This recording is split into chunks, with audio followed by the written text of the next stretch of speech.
Our presentation today will be a little bit different, as you will see, because the municipal heraldry in Macedonia is rather different than what we have seen so far at this conference.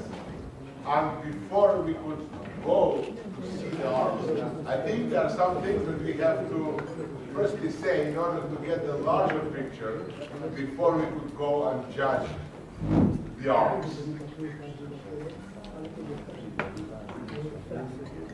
Okay. Republic of Macedonia is the upper part. It was in the Ottoman Empire until the Balkan Wars in 1912, 1913. And this is the part that actually became part of Serbia, later Kingdom of Yugoslavia. And it was gained independent in 1991. It is a small country of almost 25 square kilometers and 2 million population. I think that for Eastern Europeans these are known facts, but I have to admit. The first and the oldest known symbol of a territorial entity in Macedonia is the flag over Skopje, shown on the Angelina Dulcetti map of 1339. It is a red double-headed eagle on a yellow field. But few years later, Macedonia fell under the Ottoman Empire, and it was lasting until 1912, for almost 6 centuries. And therefore, the heraldic idea in Macedonia were disappearing because of the Ottoman practice due to its Islamic view of using of symbols. The oldest Macedonian, the oldest modern Macedonian arms is the arms of city of Skopje from the beginning of the 1930s, and here is represented together with the coat of arms of the Kingdom of Yugoslavia. And it is an example of landscape arms. We'll see a landscape showing the stone bridge over the river Vardar, the Skopje Kale fortress, and the mountain. And Skopje is the first city, or one of the first cities under the Danube, or from the lands that did not belong to Austria-Hungary, to get its coat of arms. First was the capital, then Belgrade in 1931, and then later on Skopje. We could see 2 more renderings of coat of arms of Skopje. First is from 1950s, which is much more heraldic than what we used before. And the second one of 67 shows, this is actually the emblem or the coat of arms of Skopje. It was registered at the WPO, the World Intellectual Property Organization.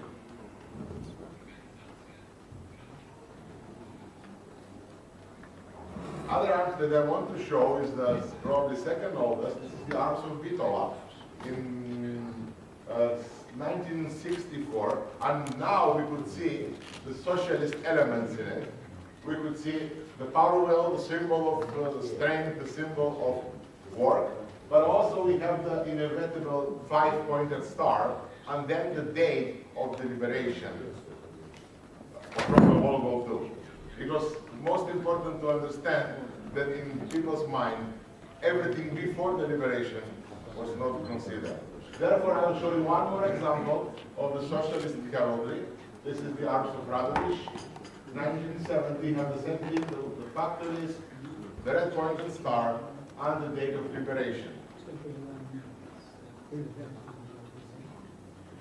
Now, speaking of territorial divisions, after the World War II, there were several short territorial divisions, and the longest lasting territorial organization is from 1965 to 1996, which gave 32 municipalities.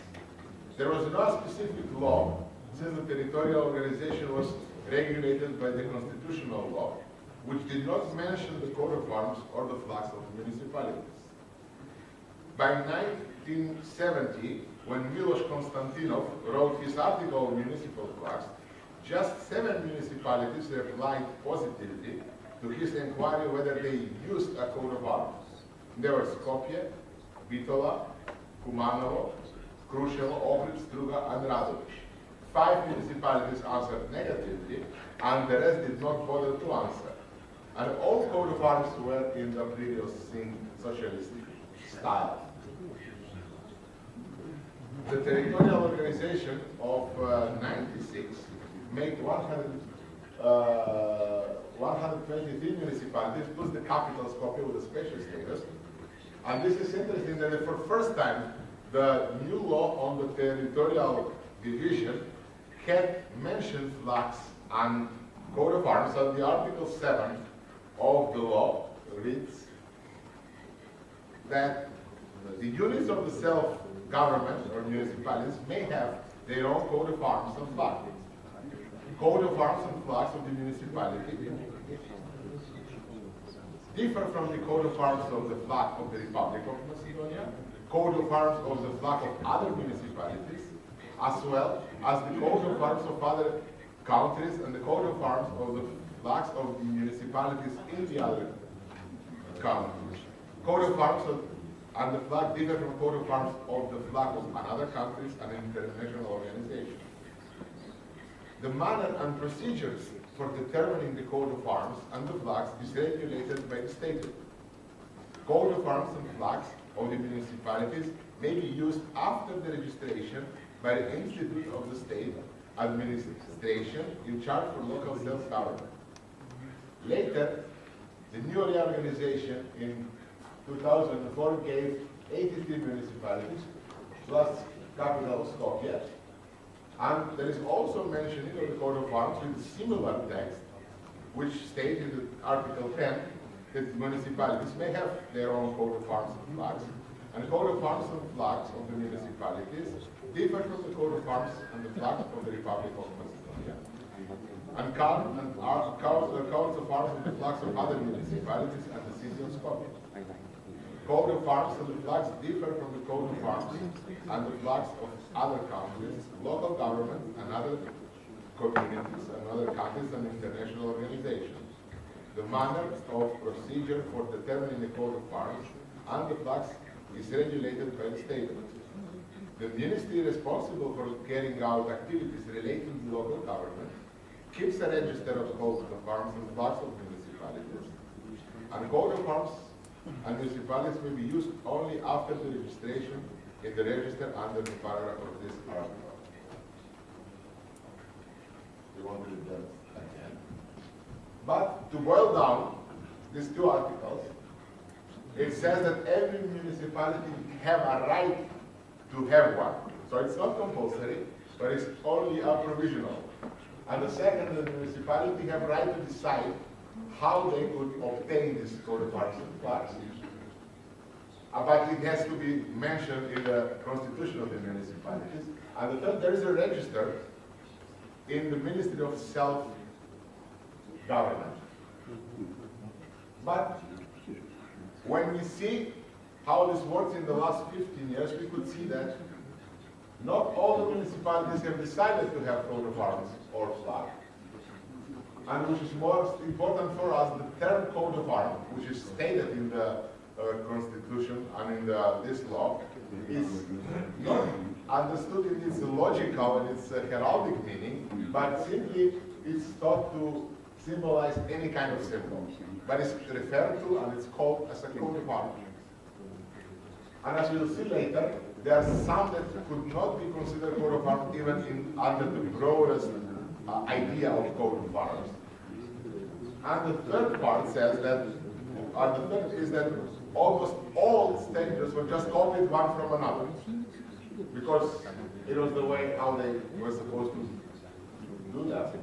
And the procedure always say that there will be a public bid, and then the municipality consists of a commission which has no heraldic idea on our background in order to proceed with this public bid and then to propose the winning candidate to the municipality council for adoption. And almost all calls for the proposal here are stating this line, saying that the arms should include elements that represent the historical tradition, cultural heritage, landscape characteristics, geographic and economic and other characteristics of given municipalities. And although this probably being one of them, many of the municipalities think that this is the rule, that they have to include elements of every of these things. So we have a special example of this.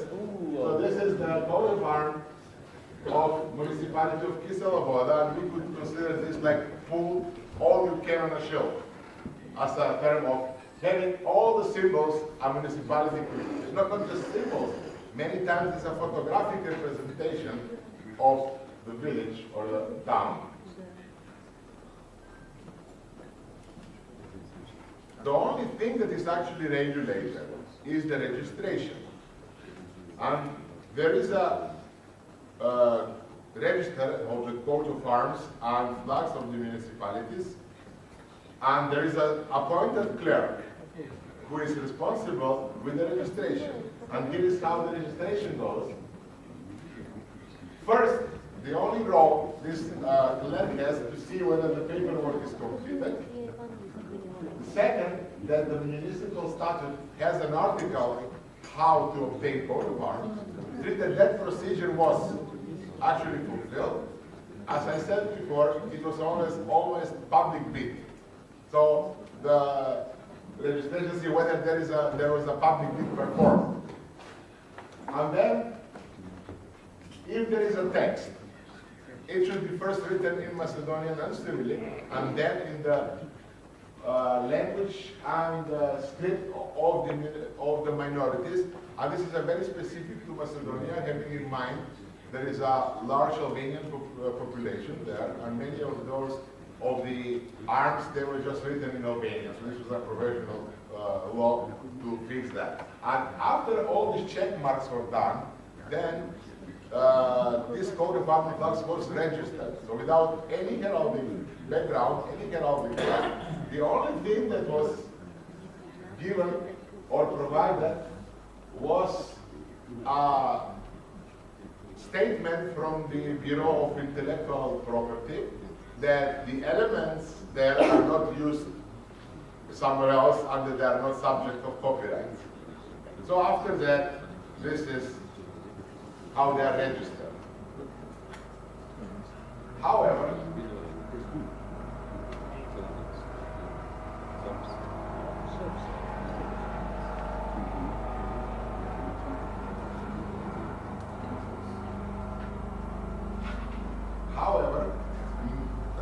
in this law about the registering, there is no penalty or any punitive measure, which means that many municipalities even did not bother to register their flags and coat of arms because there was no punishment for not doing so.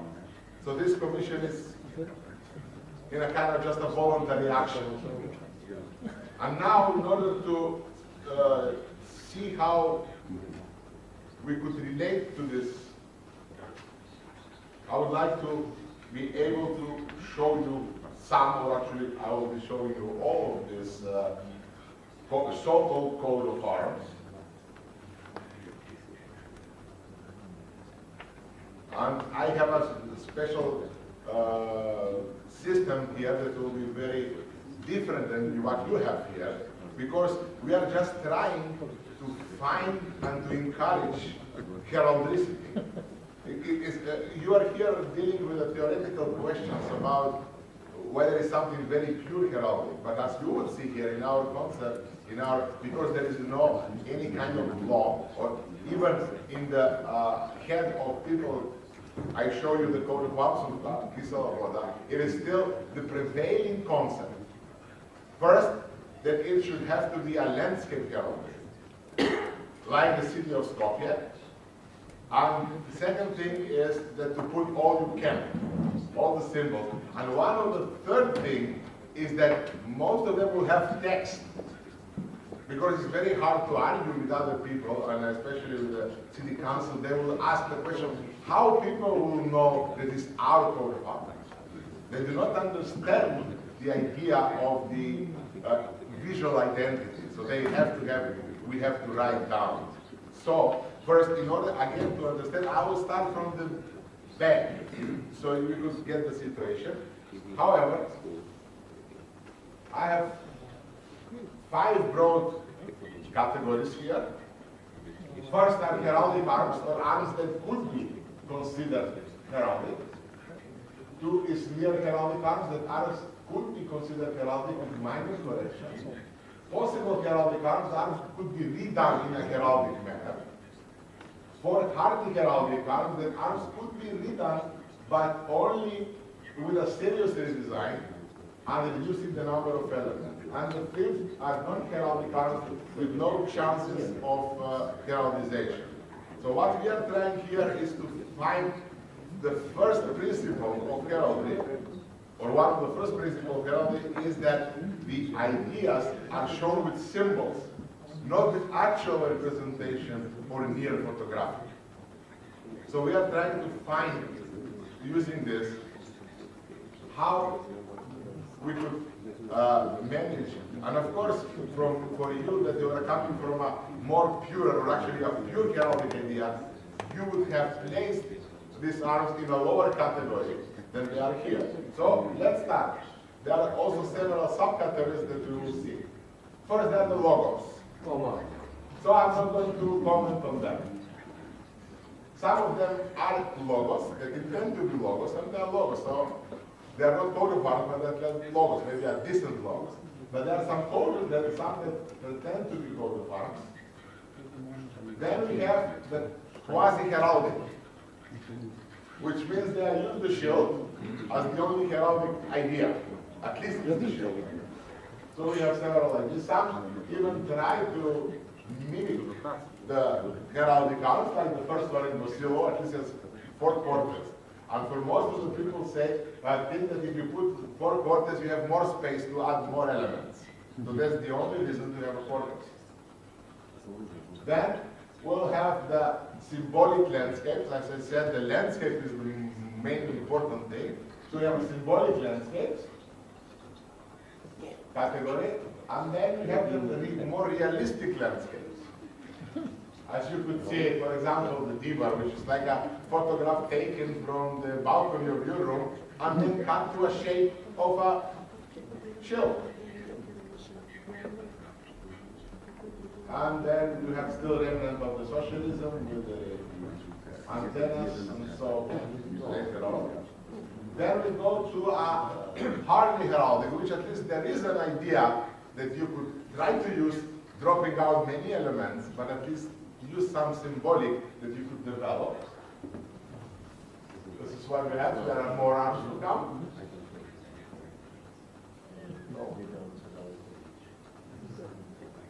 So, for example, the same idea of province symbol is going to be close to, but there are also graphic representation of landscape that you can't heal. Kościerzyna? Nie.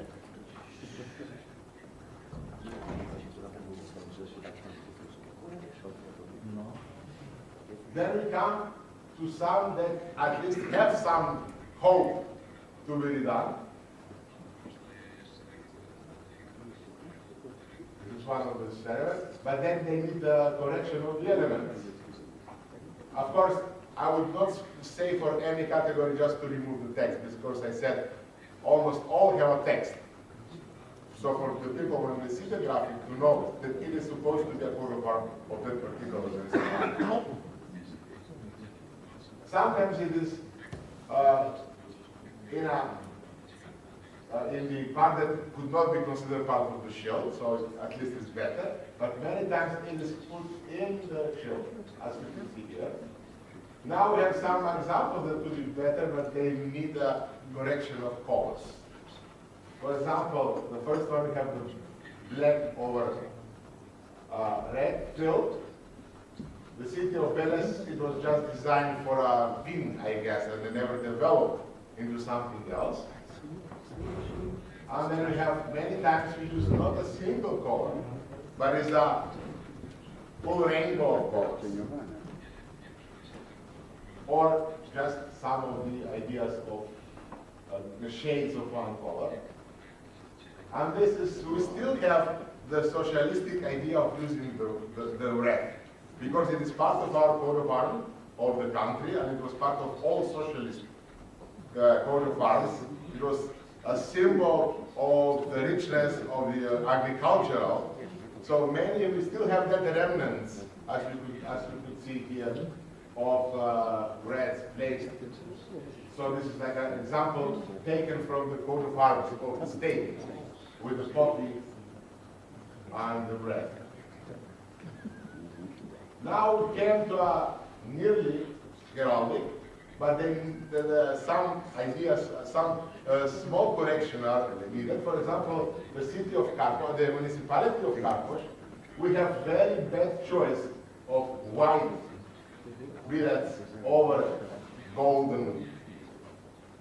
The original design that is still used uses shades of these billets just to make distinction. But this could be easily seen if we just created them in azure. And then we have groups that are, we could use, but we could change. For example, city of Ohrid, this is a coat of arms that existed for 40 years, but then they decided to use the symbol of the World Heritage Organization, because this is part. It is the same example if all the cities that had Olympic Games to put the Olympic rings in their coat of arms. Or we have, for example, this very nice here shield with a cross, which is taken from a 13th or 14th century monastery, but then there is added of some Neolithic birds carving that are found in that municipality. And then also the text, there are some arms that could be simply written, but if you speak about the blazon, then people use heraldically. For example, the coat of arms of Stick, which uses a castle or a mountain in two colors. It could be redrawn, but of course we have to remove the text. Then we have Negotino, also we have to remove the text. Here, just too much text. And then we will come to a coat of arms that we consider to be heraldic when we get back from this category 5. At least we are moving here to find an emblem that we could at least work with. So this is the coat of arms of Bitola. You saw coat of arms of Bitola before. I started with this, with the socialist idea of the power wheel, with field division that we could not even gloss on or something. Then we have Kochani. This is the rice stalks that are growing in Kochani. Kochani is a town that is known for rice production. We have here one symbolic church used with another shield, which is a cross made of trestles, which are very famous for that town. We have Dostivar, which at least uses two shades, so still has to be retouched. And then we have another group using just one symbol. This is the phoenix over the flame. And at least we have some, like a single symbol used. I have Arachinola with a special wolf teeth division, and it is a tower. And then we have these two more arms that at least have one symbol that we could blazon and a heraldic division. So, in conclusion, we have to say that due to historical processes, that there was a 6 centuries gap in the heraldic practice in Macedonia, and the heraldry basically re-emerged during the socialist time, when the landscape heraldry was the main heraldry, if you could use the term heraldry, but we could say in quotation marks using heraldry. And then in people's idea is that the landscape arms are the model of what arms should be. And it's very hard to fight about this and to get the idea that the coat of arms need to use symbols in order to present stories, to present the qualities of that given municipality. And there is no heraldic body, official heraldic body, that could intervene in any kind of things. We as a Macedonian Heraldic Society, many times we are trying to get involved, but people could not understand that they need us. Because the general idea is that everyone could draw a coat of arms. And most of the time, the result of this is these public bids for coat of arms are considered as a normal bid for buying chairs, and even better because there is no objective criteria. What is good? So we could give the money to whoever we need. And many times it happens when our society is involved, but our level is always involved when there are all these public bids and they have the ideas, what is the project proposals. We come and say this is okay, this is okay, this is acceptable with minor corrections. But unfortunately, many times happen that when the winning proposal by this commission is given to the council, then it's not voted. Because they don't like, they don't understand the heraldic idea behind that. And they many times just make another public bid to get something more understandable by them. Encouraging part in this is that several municipalities have changed their coat of arms from this socialist idea to new ones. Some of them could be seen even here.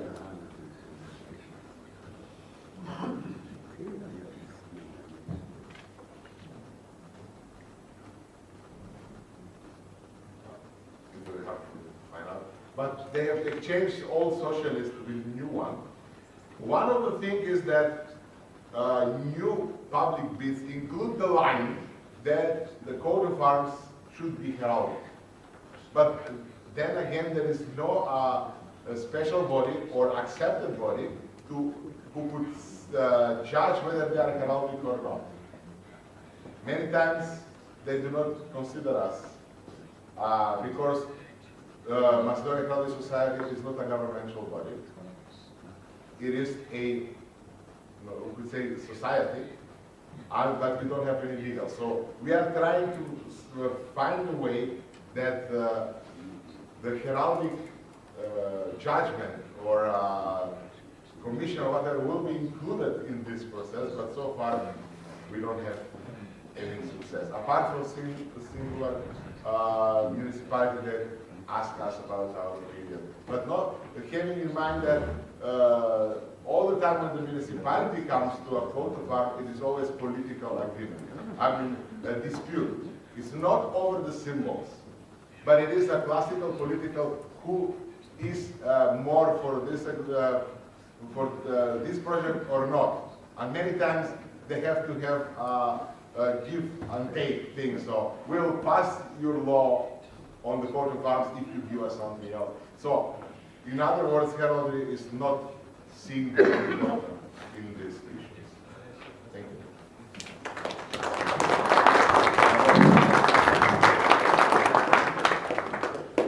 Dziękuję bardzo koledze. Ze względu na to, że mamy mało czasu, pytania będą indywidualnie składane, ale bardzo to jest ciekawa historia, którą w Polsce też było to samo. W tej chwili już jest to trochę przełamana sprawa, bo jest komisja heraldyczna, która jednak opiniuje. Też jeszcze ma pewne braki, bo czasem niektórzy samorządowni nie chcą przyjąć uwag komisji, ale przynajmniej komisja